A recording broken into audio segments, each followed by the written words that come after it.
മുറിയപ്പെടാൻ മുറിച്ചു നൽകുന്ന ദിവ്യ സ്നേഹകാരുണ്യമേ,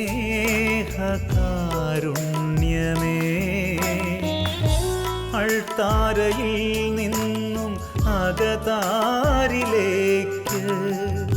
ഒഴുകും സ്നേഹപ്രവാഹമേ, ഒഴുകും സ്നേഹപ്രവാഹമേ.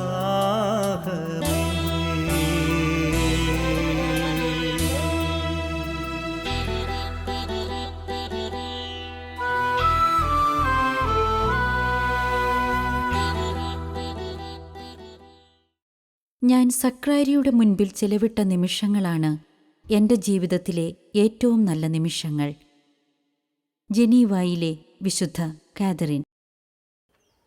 ഈശോയിൽ സ്നേഹമുള്ളവരെ, ബലിയും ജീവിതവും എന്ന പ്രോഗ്രാമിലേക്ക് യേശുവിൻ്റെ നാമത്തിൽ ഏവരെയും ഹൃദ്യമായി സ്വാഗതം ചെയ്യുന്നു. അനുഭവവേദ്യമായ ബലിയർപ്പണത്തിന് കുർബാനയെക്കുറിച്ചുള്ള ശരിയായ അറിവ് അത്യാവശ്യമാണ് എന്ന് നമുക്ക് ബോധ്യമുള്ളതാണ്. കുർബാനയുടെ മഹാരഹസ്യത്തെ ദൈവജനത്തിന് മനസ്സിലാക്കി കൊടുക്കുവാൻ സഭ എന്നും ബദ്ധശ്രദ്ധയായിട്ടുണ്ട്. അതിനുള്ള പ്രവർത്തനങ്ങൾ സഭ ഒത്തിരിയേറെ നടത്തിയിട്ടുമുണ്ട്. ദിവ്യകാരുണ്യ വർഷം ആചരിക്കുക വഴി കുർബാനയെക്കുറിച്ചുള്ള അറിവ് എല്ലാ വിശ്വാസികളിലും പകർന്നു കൊടുക്കുവാൻ സഭ ഏറെ ശ്രദ്ധിച്ചിട്ടുമുണ്ട്. അതുകൊണ്ട് കൂടുതൽ താല്പര്യത്തോടു കൂടെ അനുഭവവേദ്യമായി ബലിയർപ്പിക്കണം എന്നുള്ള കൊതിയോടുകൂടെ ദൈവാത്മാവിൻ്റെ പ്രവർത്തനങ്ങളോട് നമുക്ക് സഹകരിക്കാം. നമ്മളെ തന്നെ നമുക്ക് തുറന്നു കൊടുക്കാം. കുർബാനയെ കൂടുതൽ അനുഭവിക്കുവാനായിട്ട് അതിൻ്റെ ഒരു പ്രധാനപ്പെട്ട കാര്യമാണ് ഇത് നമ്മൾ മനസ്സിലാക്കാനായിട്ട് പോകുന്നത്. കുർബാനയിലുള്ള പരിശുദ്ധാത്മാവിൻ്റെ പ്രവർത്തനത്തെക്കുറിച്ച്, വിശുദ്ധ കുർബാനയും പരിശുദ്ധാത്മാവും തമ്മിലുള്ള ബന്ധത്തെക്കുറിച്ചാണ് ഇന്ന് നമ്മൾ വിചിന്തനം ചെയ്യാനായിട്ട് പോകുന്നത്. ദൈവത്തിൻ്റെ ആത്മാവിൻ്റെ പ്രവർത്തനം കൂടാതെ, ആത്മാവിൻ്റെ സഹായം കൂടാതെ ഒന്നും ചെയ്യുവാൻ നമുക്ക് സാധിക്കുകയില്ല. സഭയുടെ എല്ലാ കർമ്മങ്ങളും എല്ലാ ശുശ്രൂഷകളും പരിശുദ്ധാത്മാവിൻ്റെ കൃപയാൽ നടത്തപ്പെടുന്നതാണ്. പരിശുദ്ധാത്മാവും കുർബാനയിലുള്ള പരിശുദ്ധാത്മാവിൻ്റെ പ്രവർത്തനങ്ങളെക്കുറിച്ച് മനസ്സിലാകണമെങ്കിൽ പഴയ നിയമത്തിലും പുതിയ നിയമത്തിലുമൊക്കെ ദൈവാത്മാവിൻ്റെ പ്രവർത്തനങ്ങളെക്കുറിച്ച് നമ്മൾ അറിയണം. ബെനഡിക്റ്റ് 16 മാർപ്പാപ്പ സാക്രമെന്തും കാരിത്താത്തിസ്, സ്നേഹത്തിൻ്റെ കൂദാശ എന്ന അപ്പസ്തോലിക പ്രബോധനത്തിൽ കുർബാനയിലുള്ള പരിശുദ്ധാത്മാവിൻ്റെ പ്രവർത്തനങ്ങളെക്കുറിച്ച് വിവരിക്കുന്നു. അദ്ദേഹം പറഞ്ഞു, കുർബാനയിലെ പരിശുദ്ധാത്മാവിൻ്റെ പ്രവർത്തനത്തെ മനസ്സിലാക്കണമെങ്കിൽ പഴയ നിയമത്തിലും പുതിയ നിയമത്തിലുമുള്ള പരിശുദ്ധാത്മാവിൻ്റെ പ്രവർത്തനങ്ങളെക്കുറിച്ച് നമ്മൾക്കറിയണം. നമുക്കറിയാം, പഴയ നിയമത്തിലും പുതിയ നിയമത്തിലും പരിശുദ്ധാത്മാവിൻ്റെ പ്രവർത്തനങ്ങളാണ് മുഴുവൻ നമ്മൾ കാണുക. ഉൽപ്പത്തി പുസ്തകം ആദ്യ അധ്യായത്തിൽ തന്നെ, 1-ാം അധ്യായത്തിൽ 2-ാമത്തെ തിരുവചനത്തിൽ തന്നെ നമ്മൾ ഈ വസ്തുത കാണുന്നുണ്ട്. ദൈവത്തിൻ്റെ ആത്മാവ് ചലിച്ചുകൊണ്ടിരുന്നു, ദൈവത്തിൻ്റെ ചൈതന്യം വെള്ളത്തിനു മീതെ ചലിച്ചുകൊണ്ടിരുന്നു. ദൈവത്തിൻ്റെ ചൈതന്യം എന്ന് പറയുന്നത് ദൈവത്തിൻ്റെ ആത്മാവാണ്. അതാണ് രൂപം നൽകുന്നത്.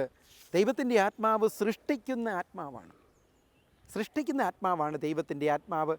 വീണ്ടും ഉൽപ്പത്തി പുസ്തകത്തിൽ മനുഷ്യനെ സൃഷ്ടിക്കുന്ന കർമ്മം, മനുഷ്യനെ സൃഷ്ടിക്കുന്ന അവസരം, 2-ാമത്തെ അധ്യായം 7-ാമത്തെ തിരുവചനം, ദൈവമായ കർത്താവ് ഭൂമിയിലെ പൂഴി കൊണ്ട് മനുഷ്യനെ രൂപപ്പെടുത്തുകയും ജീവൻ്റെ ശ്വാസം അവൻ്റെ നാസാരന്ധ്രങ്ങളിലേക്ക് നിശ്വസിക്കുകയും ചെയ്തു. പഴയ നിയമത്തിൽ പരിശുദ്ധാത്മാവിന് കൊടുത്തിരിക്കുന്ന പേരുകളിലൊന്നാണ് വായു, അഗ്നി അല്ലെങ്കിൽ ശ്വാസം എന്നൊക്കെ പറയുന്നു. ദൈവത്തിൻ്റെ ആത്മാവ്, ദൈവത്തിൻ്റെ ശ്വാസം, അതാണ് രൂപപ്പെടുത്തിയത്, മനുഷ്യനെ രൂപപ്പെടുത്തിയത്, മനുഷ്യന് ജീവൻ നൽകിയത് അതാണ്. ദൈവത്തിൻ്റെ ആത്മാവ് ജലത്തിനു മീതെ ചലിച്ചുകൊണ്ടിരുന്നപ്പോൾ, ദൈവത്തിൻ്റെ ചൈതന്യം ചലിച്ചുകൊണ്ടിരുന്നപ്പോൾ രൂപമില്ലാത്തത് രൂപമുള്ളതായി മാറി. അതുകൊണ്ട് സൃഷ്ടിക്കുന്ന പരിശുദ്ധാത്മാവിനെയാണ് പഴയ നിയമത്തിൽ കാണുക. പരിശുദ്ധാത്മാവിനെക്കുറിച്ചുള്ള ഏറ്റവും പ്രസിദ്ധമായ ഗീതം വേനി ക്രയാത്തോർ സ്പിരിത്തൂസ് എന്നുള്ള ഗീതം തുടങ്ങുന്നത് തന്നെ സൃഷ്ടാവായ പരിശുദ്ധാത്മാവേ എന്ന് പറഞ്ഞു. സൃഷ്ടാവായ പരിശുദ്ധാത്മാവ്, അതുകൊണ്ട് പഴയ നിയമത്തിൽ മുഴുവൻ നമ്മൾ കാണുക ഈ സൃഷ്ടിക്കുന്ന പരിശുദ്ധാത്മാവിനെക്കുറിച്ച്, രൂപം നൽകുന്ന പരിശുദ്ധാത്മാവിനെക്കുറിച്ച്, ചൈതന്യം പകരുന്ന പരിശുദ്ധാത്മാവിനെക്കുറിച്ചാണ്. സഭയുടെ കത്തോലിക്കാ സഭയുടെ മതബോധന ഗ്രന്ഥം 703 ഖണ്ഡികയിൽ ഈ വസ്തുത വീണ്ടും നമ്മളെ പഠിപ്പിക്കുന്നുണ്ട്. പരിശുദ്ധാത്മാവാണ് രൂപം നൽകുന്നത്, ചൈതന്യം നൽകുന്നത്, ജീവൻ നൽകുന്നത്, സൃഷ്ടിക്കുന്നത്. അപ്പം ഏതിനും ജീവൻ നൽകുന്ന പരിശുദ്ധാത്മാവിനെയാണ് നമ്മൾ പഴയ നിയമത്തിൽ കാണുന്നത്. ഇത് ക്രിസ്തുവിൻ്റെ പരിശുദ്ധാത്മാവ്, ഈ ആത്മാവ് ക്രിസ്തുവിൻ്റെ ആത്മാവാണ് എന്നുള്ള അറിവ് നമ്മൾക്ക് ലഭിക്കുക പുതിയ നിയമത്തിലാണ്. എന്നാൽ ദൈവത്തിൻ്റെ ആത്മാവിൻ്റെ പ്രവർത്തനം പഴയ നിയമത്തിൽ ഉടനീളം നമുക്ക് കാണുവാനായിട്ട് പറ്റും. എസെക്കിയേലിൻ്റെ പുസ്തകത്തിൽ വീണ്ടും നമ്മൾ നോക്കിക്കഴിയുമ്പോൾ 11-ാം അധ്യായം 19-ാമത്തെ തിരുവചനം, എസെക്കിയേലിൻ്റെ പുസ്തകം 11-ാം അധ്യായം 19-ാമത്തെ തിരുവചനം, അവർക്ക് ഞാൻ ഒരു പുതിയ ഹൃദയം നൽകും, ഒരു പുതിയ ചൈതന്യം അവരിൽ ഞാൻ നിക്ഷേപിക്കും, അവരുടെ ശരീരത്തിൽ നിന്ന് ശിലാഹൃദയം എടുത്തു മാറ്റി ഒരു മാംസള ഹൃദയം ഞാൻ കൊടുക്കും. അവരിലൊരു പുതിയ ചൈതന്യം ഞാൻ നിക്ഷേപിക്കും. ദൈവത്തിൻ്റെ ആത്മാവിനെ നമ്മൾക്ക് തരുന്നതിനെ കുറിച്ച് പഴയ നിയമത്തിലുള്ള വലിയ വാഗ്ദാനമാണിത്. എൻ്റെ ആത്മാവിനെ അവർക്ക് ഞാൻ നൽകും, പുതിയ ചൈതന്യം ഞാൻ അവർക്ക് കൊടുക്കും. ഇതിനേക്കാളും പ്രധാനപ്പെട്ടതാണ് ജോയേൽ പ്രവാചകൻ്റെ പുസ്തകത്തിലുള്ള പ്രവചനം. ജോയേൽ പ്രവാചകൻ്റെ പുസ്തകം 2-ാം അധ്യായം 28-ാമത്തെ തിരുവചനം. അന്നിങ്ങനെ സംഭവിക്കും, എല്ലാവരുടെയും മേൽ എൻ്റെ ആത്മാവിനെ ഞാൻ വർഷിക്കും. എല്ലാവരുടെയും മേൽ എൻ്റെ ആത്മാവിനെ ഞാൻ വർഷിക്കും. അപ്പോൾ പഴയ നിയമത്തിൽ ദൈവത്തിൻ്റെ ആത്മാവ് സൃഷ്ടിക്കുന്ന ആത്മാവാണ്, ശുദ്ധീകരിക്കുന്ന ആത്മാവാണ്, ജീവൻ നൽകുന്ന ആത്മാവാണ്, നവീകരിക്കുന്ന ആത്മാവാണ്.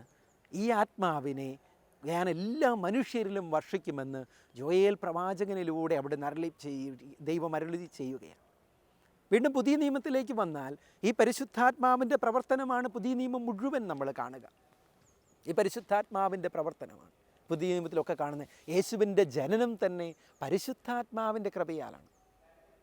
അത്യുന്നതൻ്റെ ശക്തി നിൻ്റെ മേൽ ആവസിക്കും, ആകയാൽ ജനിക്കാൻ പോകുന്ന ശിശു ദൈവപുത്രൻ, പരിശുദ്ധൻ, ദൈവപുത്രൻ എന്ന് വിളിക്കപ്പെടും.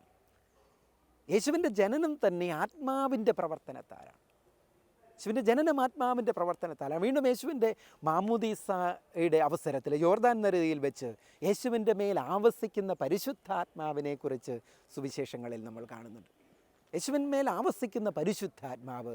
അപ്പം യേശുവിൻ്റെ പ്രവർത്തനം മുഴുവൻ ഈ പരിശുദ്ധാത്മാവിൻ്റെ കൃപയാലാണ്, പരിശുദ്ധാത്മാവിൻ്റെ ചൈതന്യത്തിലാണ് യേശു പ്രവർത്തിക്കുന്നത്. അതുപോലെയാണ് വീണ്ടും ലൂക്കായുടെ സുവിശേഷം 4-ാം അധ്യായത്തിൽ 18-ും 19-ഉം തിരുവചനങ്ങളിൽ യേശു വളരെ വ്യക്തമായിട്ട് ഈ കാര്യം പഠിപ്പിക്കുന്നുണ്ട്. കർത്താവിൻ്റെ ആത്മാവ് എൻ്റെ മേലുണ്ട്, കർത്താവിൻ്റെ ആത്മാവ് എൻ്റെ മേലുണ്ട്, ദരിദ്രരെ സുവിശേഷം അറിയിക്കാൻ അവിടുന്ന് എന്നെ അഭിഷേകം ചെയ്തിരിക്കുന്നു. കർത്താവിൻ്റെ ആത്മാവ് എൻ്റെ മേലുണ്ട്, ദരിദ്രരെ സുവിശേഷം അറിയിക്കാൻ അവിടുന്ന് എന്നെ അഭിഷേകം ചെയ്തിരിക്കുന്നു. യേശുവിൻ്റെ പ്രവർത്തനം മുഴുവൻ പരിശുദ്ധാത്മാവിൻ്റെ ചൈതന്യത്തിലാണ് എന്ന് വളരെ വ്യക്തമാക്കുന്ന ഒരു തിരുവചന ഭാഗമാണിത്. യേശുവിൻ്റെ പ്രവർത്തനം മുഴുവൻ പരിശുദ്ധാത്മാവിൻ്റെ ചൈതന്യത്താലാണ്. ഈ പരിശുദ്ധാത്മാവിൻ്റെ ശക്തിയാലാണ് യേശു തൻ്റെ ജീവിതത്തിൽ തൻ്റെ പരസ്യ ജീവിതത്തിൽ പ്രവർത്തിക്കുക.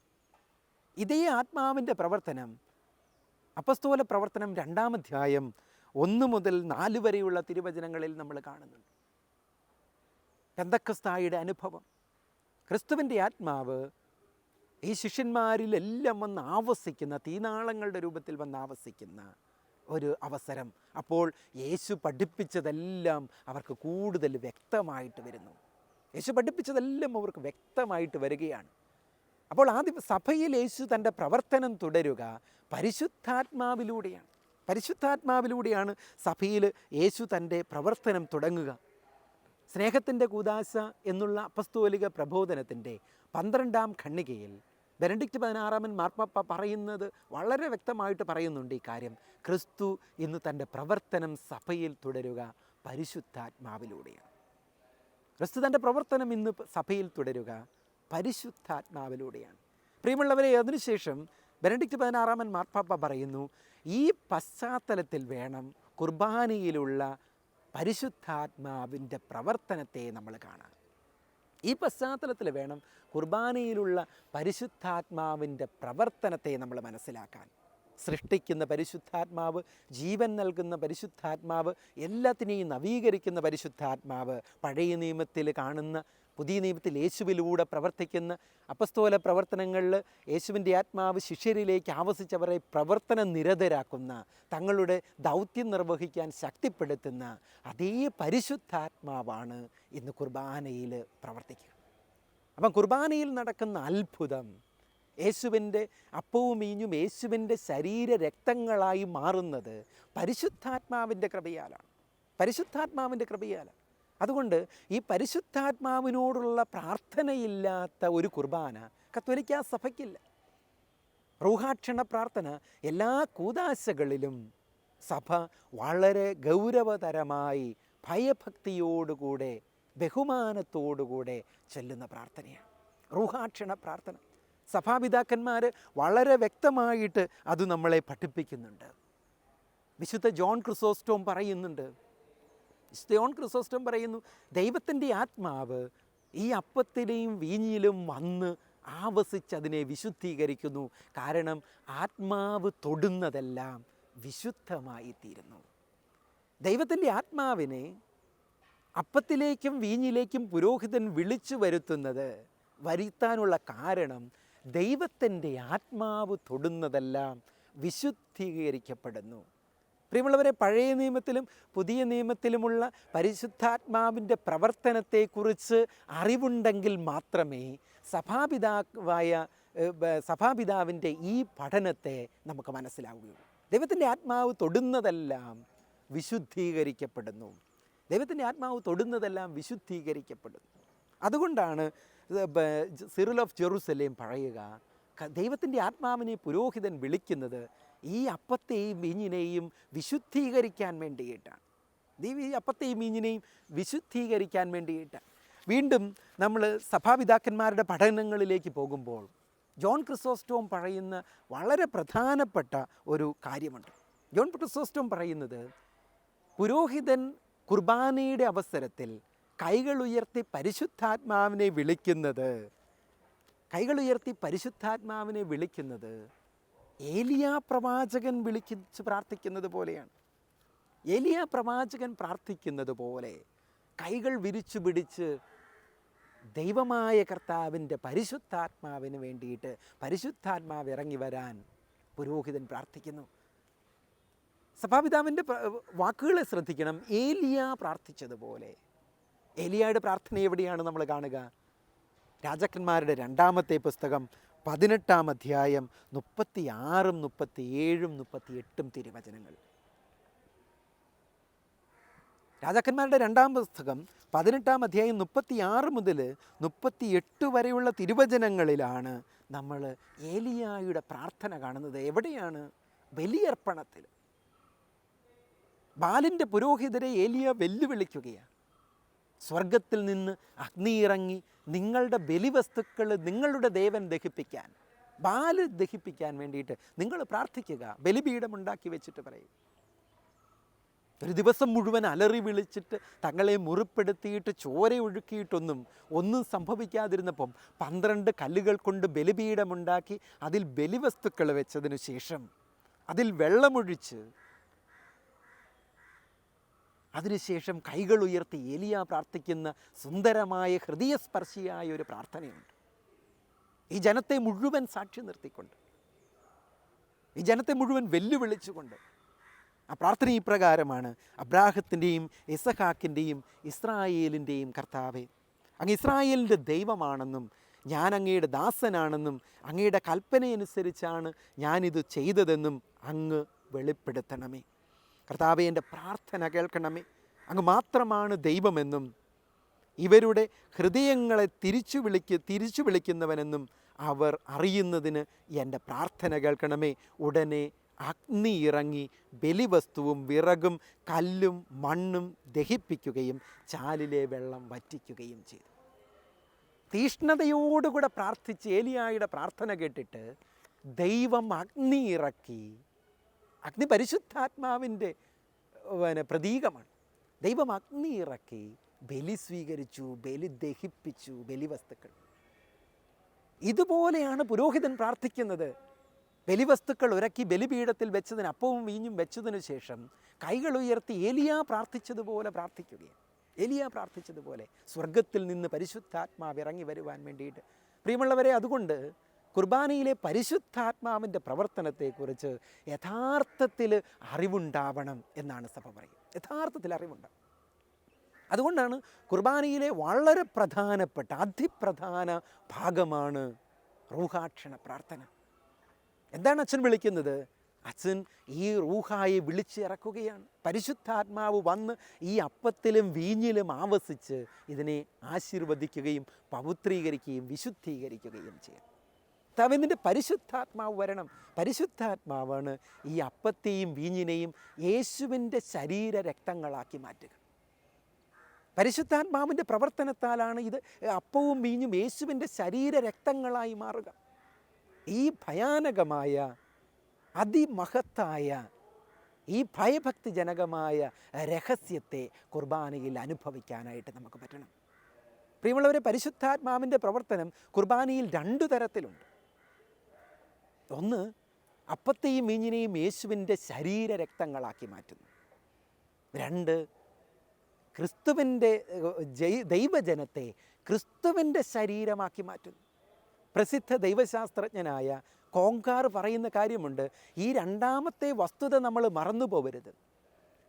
പരിശുദ്ധാത്മാവിൻ്റെ പ്രവർത്തനം അപ്പവും വീഞ്ഞും യേശുവിൻ്റെ ശരീരരക്തങ്ങളാക്കി മാറ്റുന്നുവെന്ന് മാത്രമല്ല, മറിച്ച് നമ്മെ ക്രിസ്തുവിൻ്റെ ശരീരമാക്കി മാറ്റുന്നു പരിശുദ്ധാത്മാവ്. കുർബാന അർപ്പിക്കുന്ന ദൈവജനത്തെ ക്രിസ്തുവിൻ്റെ ശരീരരക്തങ്ങളാക്കി മാറ്റുകയാണ്, ക്രിസ്തുവിൻ്റെ ശരീരമാക്കി മാറ്റുകയാണ് സഭ. ഈ പ്രവർത്തനത്തെ കാണാതെ പോകരുത്. കുർബാനയിൽ എന്നെയും നിങ്ങളെയും പരിശുദ്ധാത്മാവ് കുർബാനയിൽ പങ്കെടുക്കുമ്പം യേശുവിൻ്റെ ശരീരമാക്കി മാറ്റുന്ന പ്രവർത്തനം, വലിയ പ്രവർത്തനം. അതുകൊണ്ടാണ് റൂഹാക്ഷണ പ്രാർത്ഥന ശ്രദ്ധിച്ചാലറിയാം. സീറോ മലബാർ സഭയിലെ പ്രത്യേകിച്ചും കർത്താവേ നിൻ്റെ പരിശുദ്ധാത്മാവ് എഴുന്നള്ളി വന്ന് ഈ കുർബാനയിൽ ആവസിച്ച് ഇതിനെ ആശീർവദിക്കുകയും പൗത്രീകരിക്കുകയും ചെയ്യണമേ. അതിനുശേഷം രണ്ടാമത് പറയും, ഇത് ഞങ്ങൾക്ക് കടങ്ങളുടെ പൊറുതിക്കും പാപങ്ങളുടെ മോചനത്തിനും മരിച്ചവരുടെ ഏർപ്പുള്ള വലിയ പ്രത്യാശയ്ക്കും നിന്നെ പ്രീതിപ്പെടുത്തി എല്ലാവരോടും ഒന്നിച്ച് സ്വർഗരാജ്യത്തിൽ നവമായ ജീവിതത്തിനും കാരണമാകട്ടെ. അപ്പോൾ പരിശുദ്ധാത്മാവ് ചെയ്യുക അപ്പത്തെയും വീഞ്ഞിനെയും യേശുവിൻ്റെ ശരീരരക്തങ്ങളാക്കി മാറ്റുന്നുവെന്ന് മാത്രമല്ല, ഈ ദൈവജനത്തെ ക്രിസ്തുവിൻ്റെ ശരീരമാക്കി കൂടെ മാറ്റുന്നു. ഈ ദൈവജനത്തെ ക്രിസ്തുവിൻ്റെ ശരീരമാക്കി മാറ്റുന്നു. അപ്പോൾ പരിശുദ്ധാത്മാവിൻ്റെ ആവാസം എന്നിലുണ്ടാകുവാൻ, പ്രവർത്തനം എന്നിലുണ്ടാകുവാൻ വേണ്ടി കുർബാനയിൽ തീക്ഷ്ണമായിട്ട് പ്രാർത്ഥിക്കണം. അതുകൊണ്ടാണ് ശുശ്രൂഷ പറയും, നിങ്ങൾ നിശബ്ദരായി ആദരപൂർവ്വം പ്രാർത്ഥിക്കുവിൻ. റൂഹാക്ഷണ പ്രാർത്ഥനയുടെ സമയത്ത് പുരോഹിതൻ സ്വർഗത്തിലേക്ക് കൈകൾ ഉയർത്തി പ്രാർത്ഥിക്കുമ്പം ശുശ്രൂഷ പറയും, നിങ്ങൾ നിശബ്ദരായി ആദരപൂർവ്വം പ്രാർത്ഥിക്കുവിൻ. വളരെ ശ്രദ്ധയോടുകൂടെ ഭക്തിയോടുകൂടെ നമ്മൾ പ്രാർത്ഥിച്ചു കൊണ്ടിരിക്കണം. പുരോഹിതൻ മാത്രമല്ല പ്രാർത്ഥിക്കുന്നത്. കാരണം പരിശുദ്ധാത്മാവ് അപ്പത്തെയും വീഞ്ഞിനെയും യേശുവിൻ്റെ ശരീരരക്തങ്ങളാക്കി മാറ്റുക മാത്രമല്ല, എന്നെയും നിങ്ങളെയും ക്രിസ്തുവിൻ്റെ ശരീരമാക്കി മാറ്റുന്ന മഹാസംഭവവും കൂടെ കുർബാനയിൽ നടക്കുകയാണ്. അതുകൊണ്ടാണ് പറഞ്ഞത്, ഈ കുർബാനയെക്കുറിച്ചുള്ള അറിവില്ലെങ്കിൽ അനുഭവിക്കാൻ പറ്റില്ല. ഈ അറിവുള്ള വ്യക്തിക്ക് റൂഹാക്ഷണ പ്രാർത്ഥനയുടെ സമയത്ത് പ്രാർത്ഥിക്കാതിരിക്കാൻ പറ്റില്ല. ക്രിസ്തുവിൻ്റെ ആത്മാവ് എന്നിൽ വന്ന് നിറയാൻ, എന്നെ ക്രിസ്തുവിൻ്റെ ശരീരമാക്കി മാറ്റാൻ. പ്രിയമുള്ളവരെ, ഈ വലിയ അത്ഭുതം കുർബാനയിൽ നമ്മളിൽ നടക്കണം. നമ്മൾ ക്രിസ്തുവിൻ്റെ ശരീരമായി മാറണം. എങ്ങനെ? പരിശുദ്ധാത്മാവിൻ്റെ പ്രവർത്തനം വഴി. അതുകൊണ്ടാണ് പരിശുദ്ധ പിതാവ് ബെനഡിക്റ്റ് 16 മാർപ്പാപ്പ പറഞ്ഞത്, പഴയ നിയമത്തിലും പുതിയ നിയമത്തിലുമുള്ള പരിശുദ്ധാത്മാവിൻ്റെ പ്രവർത്തനം അറിഞ്ഞെങ്കിൽ മാത്രമേ കുർബാനയിലെ പരിശുദ്ധാത്മാവിൻ്റെ പ്രവർത്തനത്തെ മനസ്സിലാവുകയുള്ളൂ. കാരണം പരിശുദ്ധാത്മാവ് തൊടുന്നതെല്ലാം വിശുദ്ധീകരിക്കപ്പെടുകയാണ്, മാറ്റപ്പെടുകയാണ്, ജീവൻ വരികയാണ്. അങ്ങനെയാണെങ്കിൽ എന്നെ പരിശുദ്ധാത്മാവ് തൊടണമേ എന്ന പ്രാർത്ഥന. കർത്താവേ, നിൻ്റെ പരിശുദ്ധാത്മാവിനെ അപ്പത്തിലേക്കും വീഞ്ഞിലേക്കും മാത്രമല്ല എന്നിലേക്കും അയക്കണമേ എന്നാണ് കുർബാനയിൽ നമ്മൾ പ്രാർത്ഥിക്കുന്നത്. അതുകൊണ്ടാണ് തലകുമ്പിട്ട് ഭക്തിയോടുകൂടെ ആ സമയം റൂഹാക്ഷണ പ്രാർത്ഥനയുടെ സമയത്ത് നമ്മൾ അവിടെ നിൽക്കുക. വളരെ ഭക്തിയോടുകൂടെ കുർബാനയിൽ നമുക്ക് പങ്കെടുക്കാം. പരിശുദ്ധാത്മാവിൻ്റെ പ്രവർത്തനത്തെ അറിഞ്ഞുകൊണ്ട് മനസ്സിലാക്കിക്കൊണ്ട് ക്രിസ്തുവിൻ്റെ ആത്മാവ് എന്നെ ക്രിസ്തുവിൻ്റെ ശരീരമാക്കി മാറ്റുന്ന മഹനീയമായ അവസരമാണ് കുർബാന എന്നുള്ള വലിയ സത്യം അറിഞ്ഞുകൊണ്ട് ഇനി നമുക്ക് കുർബാനയിൽ പങ്കെടുക്കാം. കർത്താവിൻ്റെ പരിശുദ്ധാത്മാവ് ഈ കുർബാനയെ, ഈ ദിവ്യരഹസ്യത്തെ കൂടുതൽ മനസ്സിലാക്കുവാൻ നമ്മളെ എന്നും സഹായിക്കട്ടെ. ഓരോ കുർബാനയിലും പരിശുദ്ധാത്മാവിൻ്റെ നിറവ് അനുഭവിക്കാനുള്ള കൃപ ദൈവം നമുക്ക് പ്രദാനം ചെയ്യട്ടെ എന്ന് നമുക്ക് പ്രാർത്ഥിക്കാം. ദൈവം നമ്മെ അനുഗ്രഹിക്കട്ടെ. ലോകമെങ്ങുമുള്ള അൾത്താരകൾക്കരികിലെ സക്രാരികളിൽ ഇന്നും സജീവനായി ജീവിക്കുന്ന ഈശോ തൻ്റെ തിരുവോസ്തിയിലെ സാന്നിധ്യത്തെ സംശയത്തിൻ്റെയും യുക്തിയുടെയും കണ്ണുകൾ കൊണ്ടു നോക്കുന്ന മനുഷ്യർക്കു വേണ്ടി ലോകമെങ്ങും ദിവ്യകാരുണ്യ അത്ഭുതങ്ങളിലൂടെ ഈ സാന്നിധ്യം ഇന്നും വെളിപ്പെടുത്തിക്കൊണ്ടിരിക്കുന്നു. പരിശുദ്ധ കുർബാനയുടെ മഹനീയത നമുക്ക് മനസ്സിലാകുവാനും അവിടുത്തെ അൾത്താരയിലേക്ക് ചേർന്ന് നിൽക്കുവാനും ഇത് നമ്മെ സഹായിക്കുന്നു.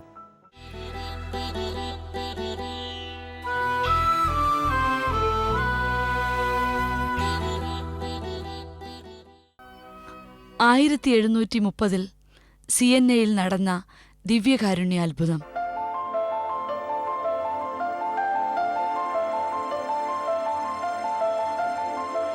നാം ഇന്ന് കാണുന്ന CNAയും അതിന്റെ പരിസര പ്രദേശങ്ങളും 18-ാം നൂറ്റാണ്ടിലെ CNAയുമായി വലിയ വ്യത്യാസമൊന്നുമില്ല. CNAയിലെ വിശുദ്ധ കാതറിൻ അവളുടെ വിശുദ്ധമായ ജീവിതത്തിലൂടെ ജനങ്ങളുടെ ഇടയിൽ വലിയ സ്വാധീനം ചെലുത്തിയിരുന്നു. പിന്നീട് വിശുദ്ധ ബർണദീനും അതിനുശേഷം നവോത്ഥാന കാലത്ത് ലൗകികത CNAയെ ചൂഴ്ന്നു നിന്നു. ഈ കാലഘട്ടത്തിലാണ് നമ്മുടെ നാഥൻ അത്ഭുതങ്ങളിലൂടെ CNAയിലെ ജനങ്ങളോട് സംസാരിച്ചത്. 1730 പരിശുദ്ധ അമ്മയുടെ സ്വർഗാരോപണ തിരുനാൾ വിശുദ്ധ കാതറിനും വിശുദ്ധ ബർണദീനും ജീവിച്ചിരുന്ന കാലത്തേക്കാൾ തികച്ചും വ്യത്യസ്തമായിരുന്നു. തണുത്തുറഞ്ഞ ആഘോഷങ്ങളായിരുന്നു ഉണ്ടായിരുന്നത്. അടുത്ത ദിവസത്തെ ആഘോഷങ്ങളെയും വരാൻ പോകുന്ന ജനങ്ങളെയും മുൻകൂട്ടി കണ്ട് സിയന്ന ദേവാലയത്തിലെ വൈദികൻ 351 തിരുവോസ്തികൾ വാഴ്ത്തി സക്രാരിക്കുള്ളിൽ സൂക്ഷിച്ചിരുന്നു. അതിനുശേഷം അവർ കത്തീഡ്രൽ ദേവാലയത്തിലേക്ക് പോയി. അവർ പൊയ്ക്കഴിഞ്ഞപ്പോൾ കവർച്ചക്കാർ ദേവാലയത്തിൽ കടക്കുകയും വാഴ്ത്തി സൂക്ഷിച്ചിരുന്ന തിരുവോസ്തികൾ കുസ്തോദിയോടൊപ്പം മോഷ്ടിക്കുകയും ചെയ്തു. 3 ദിവസങ്ങൾക്ക് ശേഷം തിരുവോസ്തികൾ ഒരു കുപ്പത്തൊട്ടിയിൽ പൊടി പിടിച്ച നിലയിൽ ഉപേക്ഷിച്ചിരിക്കുന്നതായി കാണപ്പെട്ടു. തിരുവോസ്തികൾ തിരിച്ച് സെന്റ് ഫ്രാൻസിസ് ദേവാലയത്തിലേക്ക് കൊണ്ടുവരികയും അവർക്കാവുന്ന വിധത്തിൽ വൃത്തിയാക്കിയെടുക്കുകയും ചെയ്തു. എന്നാൽ വിശ്വാസികൾക്ക് ഭക്ഷ്യയോഗ്യമല്ലെന്ന് കരുതിയതിനാൽ അവ ആർക്കും നൽകിയില്ല. കുറച്ചു ദിവസങ്ങൾ ദേവാലയത്തിൽ സൂക്ഷിച്ചതിനു ശേഷം ഇല്ലായ്മ ചെയ്യുന്നതിനായി അധികാരികൾ തീരുമാനമെടുത്തു. പക്ഷേ 258 വർഷങ്ങൾക്ക് ശേഷവും ആ തിരുവോസ്തികൾ ഇല്ലായ്മ ചെയ്യപ്പെട്ടിട്ടില്ല. ഇന്നും കേടുകൂടാതെയിരിക്കുന്ന ആ തിരുവോസ്തികൾ ദിവ്യകാരുണ്യ അത്ഭുതങ്ങളിലൊന്നു തന്നെയാണെന്ന് തിരുസഭ 1922 ഔദ്യോഗികമായി പ്രഖ്യാപിച്ചു. ഒരത്ഭുതത്തെ ഔദ്യോഗികമായി പ്രഖ്യാപിക്കണമെങ്കിൽ തിരുസഭ എന്നും ക്ഷമയോടെ കാത്തിരിക്കുകയും ഗാഢമായ പഠനങ്ങൾ നടത്തുകയും ചെയ്യാറുണ്ട്. തികച്ചും സത്യമായതു മാത്രം വിശ്വാസികൾക്ക് സഭയുടെ പ്രബോധനാധികാരം ഉപയോഗിച്ച് നൽകുന്നതിനു വേണ്ടിയാണിത്.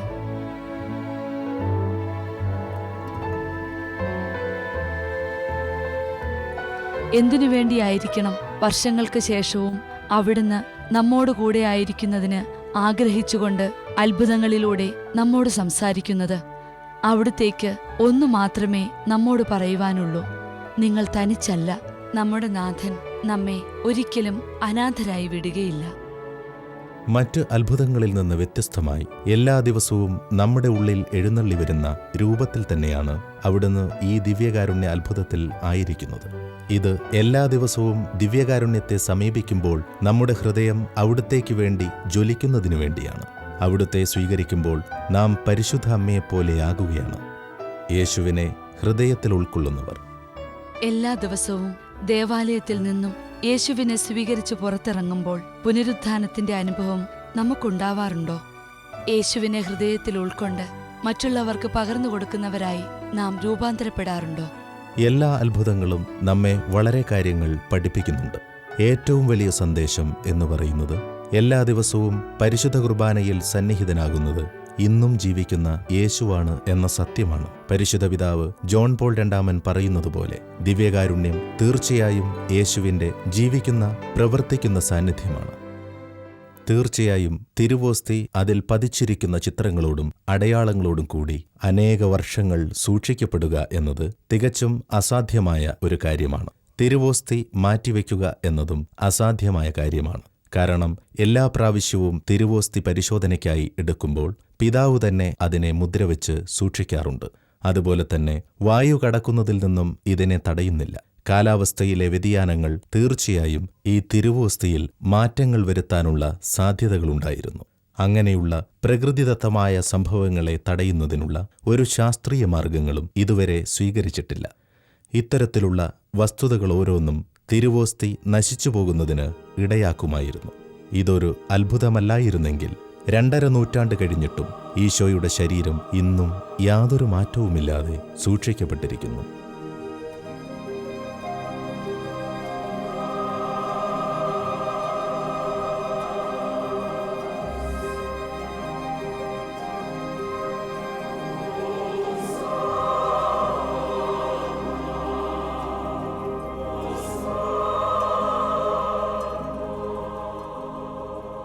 ജർമ്മൻ വൈദികനായ ഫാദർ പീറ്റർ റൊപ്പാഡിന് തന്റെ സംശയങ്ങൾക്ക് ഉത്തരം നൽകുന്നതിനു വേണ്ടിയാണ് ഈ അത്ഭുതം നടന്നതെന്ന് വിശ്വസിക്കപ്പെടുന്നു. പരിശുദ്ധ പരമദിവ്യ കാരുണ്യത്തിന് എന്നേരവും ആരാധനയും സ്തുതിയും പുകഴ്ചയും ഉണ്ടായിരിക്കട്ടെ. പരിശുദ്ധ പരമദിവ്യ കാരുണ്യത്തിന് എന്നേരവും ആരാധനയും സ്തുതിയും പുകഴ്ചയും ഉണ്ടായിരിക്കട്ടെ. നിത്യം സ്തുതിക്ക് യോഗ്യമായ പരിശുദ്ധ പരമദിവ്യ കാരുണ്യത്തിന് എന്നേരവും ആരാധനയും സ്തുതിയും പുകഴ്ചയും ഉണ്ടായിരിക്കട്ടെ.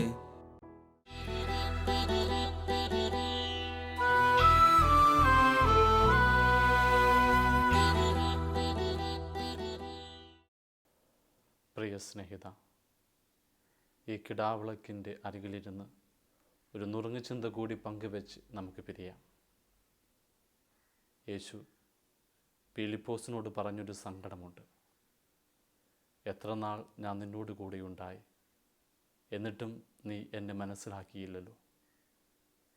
ഇത് ദൈവത്തിന് മനുഷ്യരാശിയോടുള്ള സങ്കടമാണ്. ദേവാലയത്തിലെ അരുളിക്കയിലിരിക്കുന്ന ദിവ്യകാരുണ്യത്തിൻ്റെ സങ്കടമാണ്.